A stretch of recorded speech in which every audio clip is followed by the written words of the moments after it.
It's well, Prince to you. Nigeria happened to you. Cross River State happened to you. Ikom too happened to you. My name is Ernest Onyeka. I'm from Anambra State. So the person whose picture is on the screen there is Prince Ikenna. He's my elder brother. So we reside in Ikom in Cross River State. That's where we reside.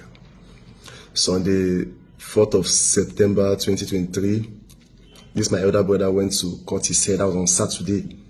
He went to cut his hair. And that was the last time we saw my brother alive. So preparing for church on Sunday, we didn't see my brother. We were not staying in the same house. So we didn't see him in church on Sunday. So Momsi was curious because Prince is a guy that will not miss church for anything. We are the Redeemed Christian Church of God. So before church service was over, my mom has gone to his own place to ask about him. When she got there, the neighbors were like, Prince, you no sleep for house. So, my mom became very curious. Prince, you no sleep for house. She came back to church, she told us. So after service, we went to the police station, Ikom police station, to make a report that. So when we got there and made the report, they were like, we should wait for 24 hours. And we said, okay, that means we're coming back the next day, Monday. On Monday before 12 o'clock, by 11 so, my dad received a call that he should come to grass field and identify one corpse. So my dad alerted me. Me, my dad, and my other brother, we left without trying to hide it from my mom. So when we got to grass field, lo and behold, that's my brother corpse lying on the floor with 3 bullet wounds on the head. That's the video of this corpse there. Blood everywhere. What would have happened? His car was snatched from him. He's using a Lexus 350 Jeep. Yes, that's the car. The car was snatched from him. Everywhere was thrown into chaos. Everybody was surprised. What would have happened? What would have gone wrong? We came back home trying to hide it from my mom, but mom says, mother, she already knew. So, while in the midst of all this, so I went to his house to check on some of his documents, maybe the insurance or something. So when I got to his house, as God will have it, I saw a tracking company of the car and the phone number. So I called the tracking company. I explained to the guy what happened, and the guy was like, "Let me give him 30 minutes. He'll get back to me." So less than 30 minutes time, the guy called me. Said he has tracked the car. The car is in Lagos. So I was like, no, Baba, this thing happened in Ikom, Cross River State. Less than how many hours? The car cannot be in Lagos. The guy said, yes, if we doubt, more come Lagos, that the device is showing him Lagos. That's how that evening, me and one of my uncle, we sojourned to Lagos. We arrived Lagos the next day. So I called this guy, the tracker guy. I said, Baba, we are in Lagos. So he said, okay. He told me where I'll meet him. So we met up with him. That's how the guy took me to where my brother's car is. The car was in the Panabita shop. They were changing the color of the car and everything. That's the video of the car. The stars, the states we met the car. They were changing everything. We alerted the police in Meron police station, Lagos. So one Inspector Mata and her team followed us to the Panabita shop. When we got to the Panabita shop, they arrested the Panabita. The Panabita said, now what can they do? So it was one pastor that gave him the car. One pastor, Peter Uchenna, that gave him the car. That's the picture of the pastor there. So the police told him how to call the pastor. So he called the pastor came. Police arrested the pastor. We went down to Meron police station. So when we got to the police station, they asked the pastor, who gave you this car? The pastor said the car and a car gift from one of the church members for Lagos here. And they were like, car gift. Okay, call the member of the member. The pastor was like, they collect plenty car gift too. He cannot remember which of the member gave him this car. The Inspector Mark herself was like, even if you be president of Nigeria, they give you car gift, you go remember who give you the car. The guy said he cannot remember. And they were like, the owner of this car was shot in Ikom, Cross River State.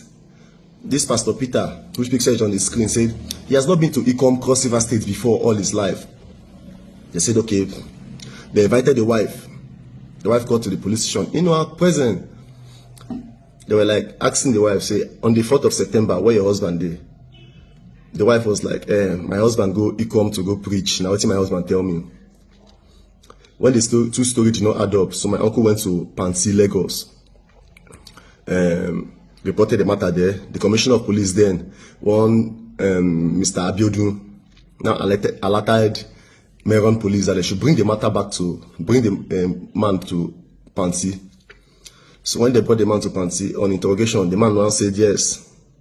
That on the 4th of September, actually he was in ikom, one pastor, Kingsley, this man on the screen, invited him for a program. Then after the program, this pastor, Kingsley, and 2 other guys accosted my brother. That he was there when my brother was killed, but not being killed him. He called this guy, he said Elvis in Tui, this Elvis, which picture is on the screen. He said it was this Elvis that shot my brother with one other guy he called Barry. He said it was this Elvis that shot him, this Elvis that shot my brother. Then they gave him the car to take to Lagos. That he was the one that drove the car from ikom to Lagos that night. So after all said and done, the commissioner of police said the matter should be brought back to Cross River State for trials. So Zone 6, Calabar was alerted. Then one DSP, EB, Dennis, came down, brought the man from Lagos to Cross River State. We got to Cross River State. The police demanded that the operation should be done on my brother corpse. The 3 bullets should be removed and given to them and all that, of which she did. That's the picture of where they did the operation, where we removed the bullets. That's the picture where they shot him 3 bullets. So we did the operation. We got to Cross River State. This Inspector Dennis was like, this one a small case, since we have gotten the pastor, other people will be brought back to book. After we came back to Cross River State, this matter was charged to court. We got to the court, the matter was charged to ikom Court 2. We got to court, and it was Judge Eshwa Ewa that was presiding over the matter. This Judge Eshwa Ewa. We got to the court after the first hearing, the second hearing, and the 3rd hearing. They set a date for the 3rd hearing. Before that set date, they called our lawyer that there is a change of date. And the lawyer was like, change of date? 2 days before court, they are giving me change of date notice that it's impromptu, he cannot make it. Before that change of date issue, that's how this Judge Eshwa Ewa released this Pastor Peter Uchenna and one other pastor that was caught with him on health ground. He said the pastor was not feeling fine. That's why they discharged the pastor on health ground. That same week they discharged this pastor, I sent someone to his church in Lagos. That's his church. That's the video the person made for me. That the man was in church preaching. That's the video. The man was in church preaching. That's the video that released this man, claiming that it was on health ground. Since then, it has been from one story to another. One time they said the judge went for 6-month leave. This Judge Eshwa Ewa was the one that released Uchenna Peters on health ground. Say they bail him on health ground. It's been over 2 years now. We've not been able to get justice on this case. Please, we are writing to everybody to know what happened to Princeville and how this case has been going. We are calling on Nigeria government. We are calling on Cross River State, the governor of Cross River State, Professor Basin 2. We are calling on Cross River State government to look at what happened in Cross River State, and judiciary in Cross River State are not giving us justice. We are calling on the Attorney General of Cross River State, Mr. Charles. This is what happened in Cross River State, and Cross River State judiciary have not given us justice. We are calling on the Chief Justice of Cross River State, my Lordship, ikom. This is what happened in Cross River State. This is what happened in your state, and we have not been able to get justice. Over 2 years now, and this man is working freely. This Elvis in Tui, the pictures on the screen, is working freely. His family is in Cross River there. They are working freely. And these are people that murdered my brother, and the court let them go on, say, health ground. Since then, we have not been able to get justice. Please, Cross River State government, we are calling on Cross River State government. We need justice for Princeville. We need justice for Princeville. Attorney General of the State, Chief Justice of the State, Cross River State Governor, we need justice for Princeville. We need justice for my brother. Yes, today it might be Princeville. Tomorrow it could be anybody. These men are parading themselves as pastors and they are killers. We need justice for Prince Will.